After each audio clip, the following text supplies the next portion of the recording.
What's up guys? Good morning, no? So, pupunta ako dun sa bukid ko guys. Ganito ako guys para panangga init ba. Mahirap na pag umitim guys. Mahirap magpaputi. Ito na yung taniman ko guys, no? Kapon naglinis na ako ng konti guys. Yan, no?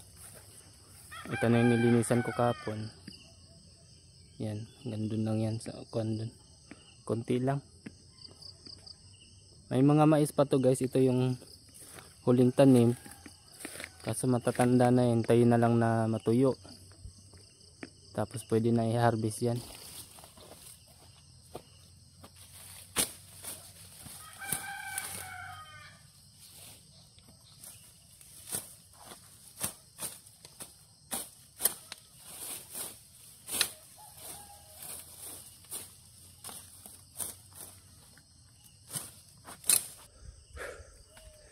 Pahinga muna guys. Grabing init.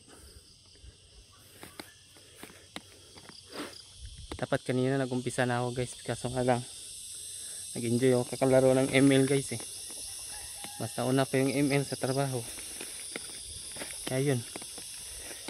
Kung kailan mainit dun pa nagtrabaho. Dun pa yung tatapusin ko guys. Hanggang dun pa yan. Dun sa may buko na onyog na yun. Angat pa hanggang dun.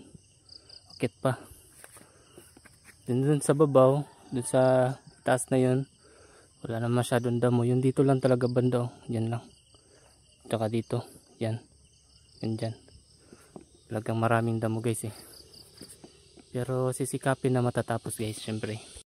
Kaya sana guys, mag-enjoy kayo sa panunood ng mga video ko. At yun, maraming salamat po sa inyo. Tingnan mo na guys. Nakakauhaw.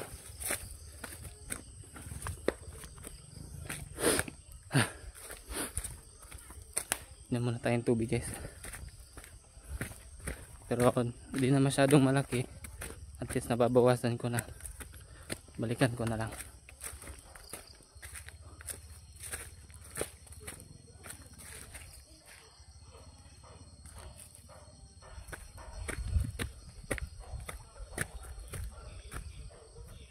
Nakasim buko guys, sarap uminom ng buko. Yung nandun. Try natin.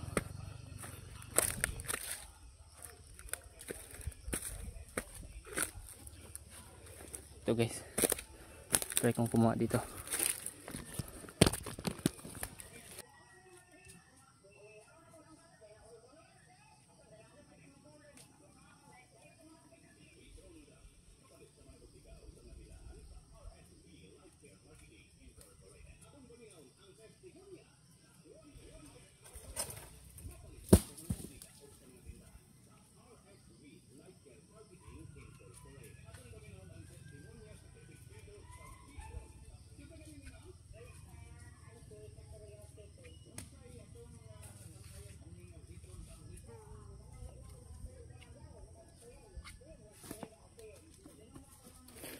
Okay. Dito tayo sa malilim.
Yun guys, biyak na. Pwede na tayong sumali kay Beatmaster Survival Challenge. Beatmaster, baka naman.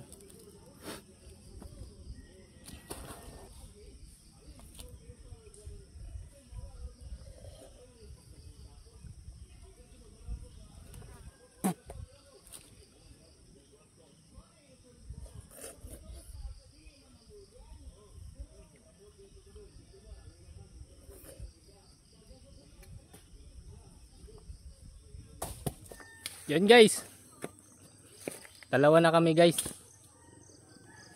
Tulungan ako ng pinsan ko guys. Yan siya guys, nandiyan. Ito na yung natapos ko guys, galing dun. Yan, hanggang dun sa taas. So ito na lang, konti na lang hanggang dun sa nyug na yun. So dalawa na kami.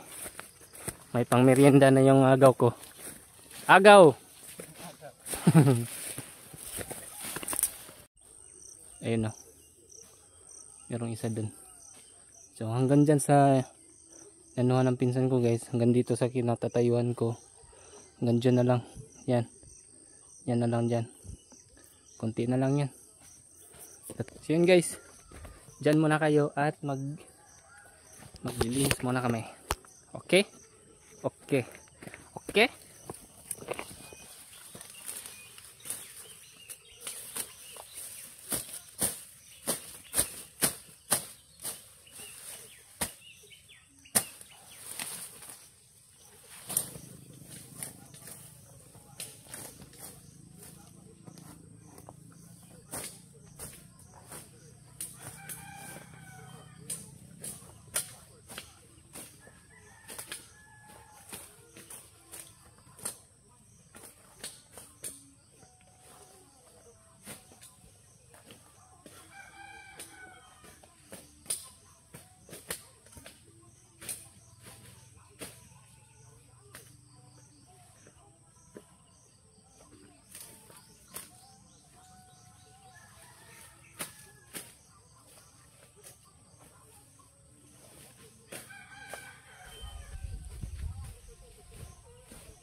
Baba.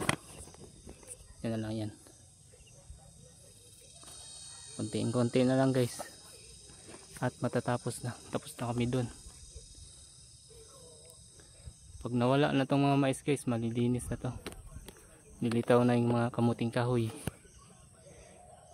Yung ibang mais dito guys, wala na. Mas nauna pang mag-harvest yung daga guys kaysa sa amin. Yung iba wala ng bunga. Inubos na ng daga. Mga wise din yung mga daga guys eh. Namimili din ng maganda guys.